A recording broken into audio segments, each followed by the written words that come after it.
In this lecture, we're going to talk about some of the extensions to the Black-Scholes-Merton model. And later on, we're going to talk about pricing of derivative assets. We're going to focus on pricing of swaps, particularly pricing of the more complex swaps. In the next lecture, we're going to devote the entire lecture to the pricing of options, and in particular, the more complex options. Now, one of the drawbacks in the Black-Scholes-Merton model is that the model assumes the volatility is constant, meaning that if you look at the log normal process, the volatility parameter is a constant. So the entire volatility is proportional to the price. This volatility parameter is a single value no matter what the maturity of the option is and what the strike price of the option is. That's actually not quite true if you look at the actual prices that's in the market. In particular, if there's a different maturity and if the strike price to current price ratio is different, the prices actually reflects different levels of volatility. So because of this difference, people then started to explore different possibilities of pricing formula that are used as extensions to the Black-Scholes model. So we're going to take a look at what are those extensions and what are the usefulness or the complexity that was generated due to those extensions.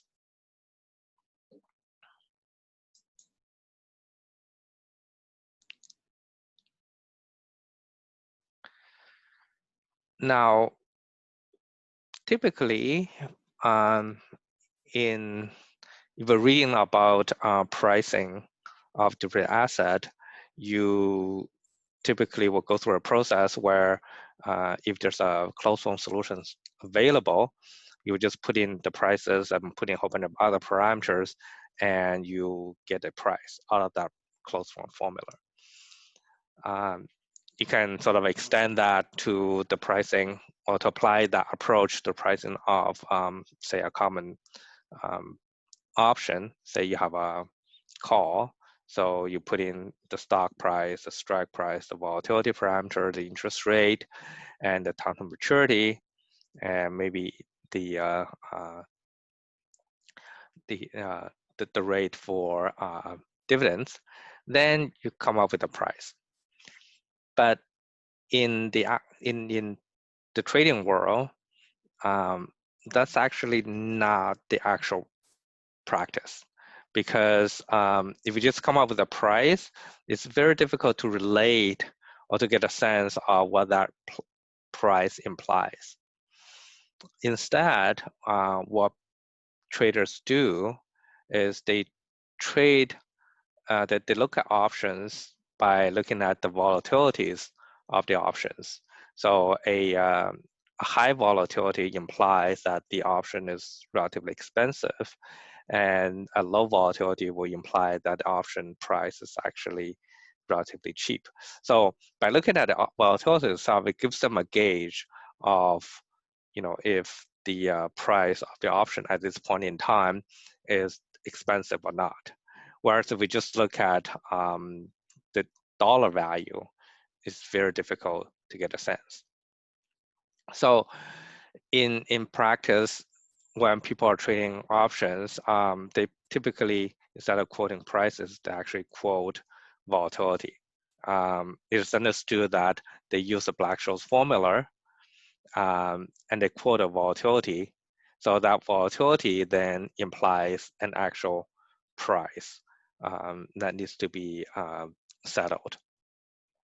So if an option is typically quoted at 25% per annum, volatility, and then if this option now is traded to say 30% per annum, then people would get a sense that this is actually the price has gone up quite substantially.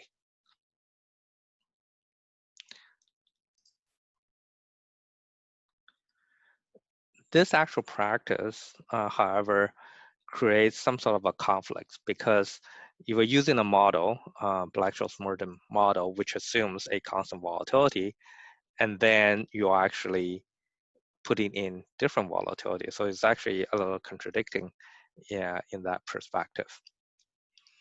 But people do that, and the reason they do that is they need to have a simple model to express certain things, but this model is somewhat too restrictive for them. So they then, however, relax the an aspect of that model, which is that model needs to have a constant volatility parameter, and they put in a different levels of volatility as a way to get around with the restriction of that of the restriction that is in the formula itself.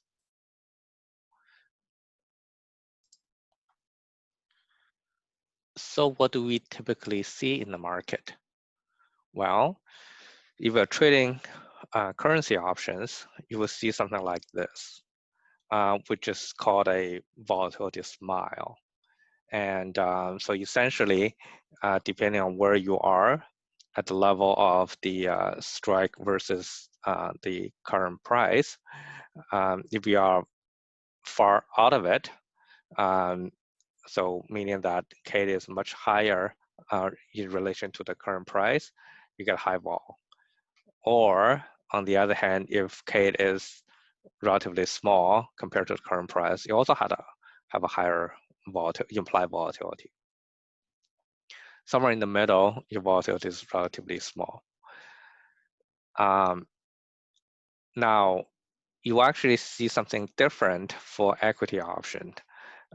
If you are way out here where the strike price is relatively high compared to the current price, your volatility tend to be lower as compared to if your strike price is low compared to the current price. So this, people will call this a volatility skew. But if you put them together, people just say volatility smile. Sometimes they use that term, imply both the volatility smile, which is a phenomenon in the currency option, and also refer that to the, and use the term volatility smile for equity options as well. But in fact, you want to really be precise, you actually should call it a volatility skew.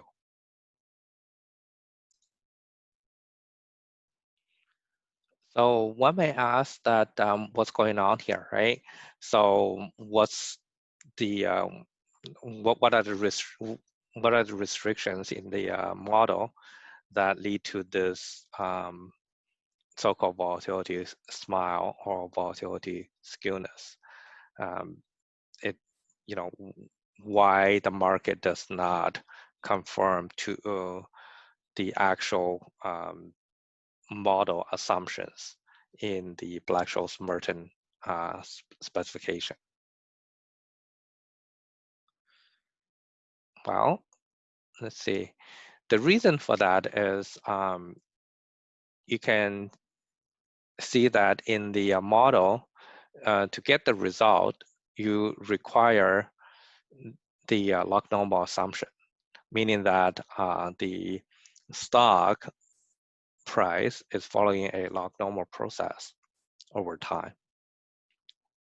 And if you plot just the log, so you will get this a normal distribution shape here, which is the blue one. So the blue one is a probability density function for a normal distribution.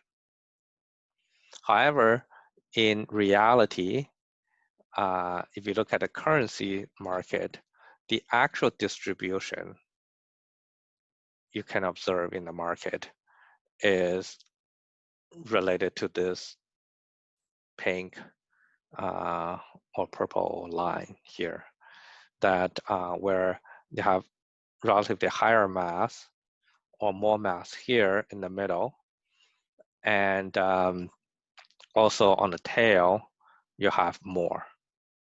Now, so you have much higher probability to observe something that is much lower and much higher.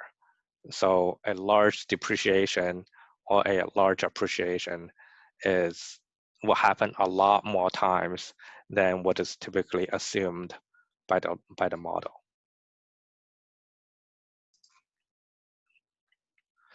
For equity market, then you will actually see something a little different. Here, if you observe the actual probability distribution or the density of things occurring, that there's a lot more chance or probability for large drops of prices. So recall that the actual probability is really the mass or the area below the probability density function here. Not so much for appreciation. So when the price is going up, at the tail, there's no real distinction between the actual probability distribution versus what the model assumed distribution. But really for the down movement, i.e. large market price drops, then there's much higher probability. So you actually sort of see that as well, right? Because from time to time you see very large decreases in the market. Whereas if you really follow a log normal process, or if you generate your stock process using a log normal probability distribution, you don't see that kind of frequency of having those kind of large market drops. So things like a 5-6% drop in a day will almost very difficult to occur if you are really the probability of those events are way smaller than you typically observed in the real market. But they happen a lot more often.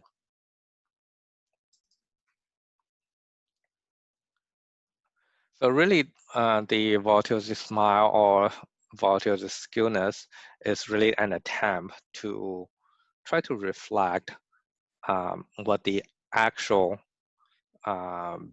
market observations, the actual market reality, whereas still try to work with a relatively simple model, and where you can rely on a closed form solution. You just tweaking the closed form solution a little bit to make it work.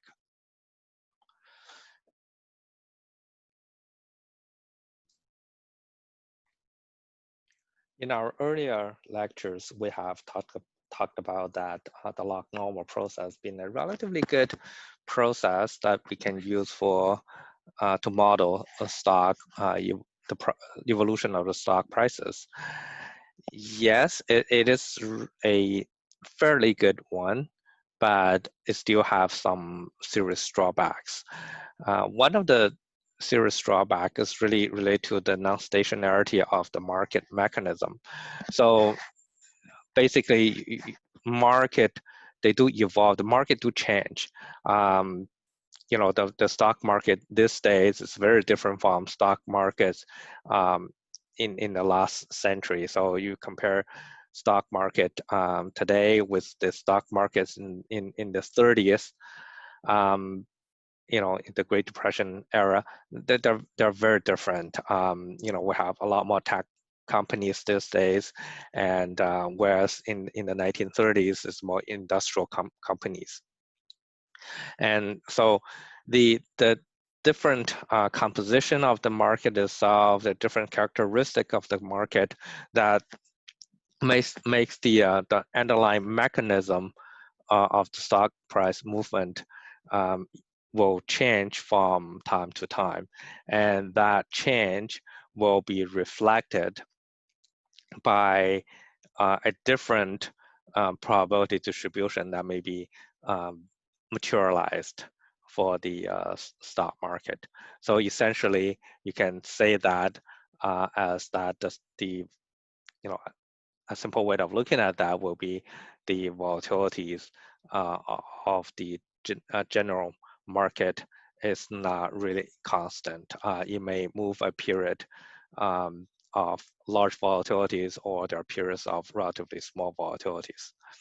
And the underlying liquidity or the economic conditions can also impact that as well.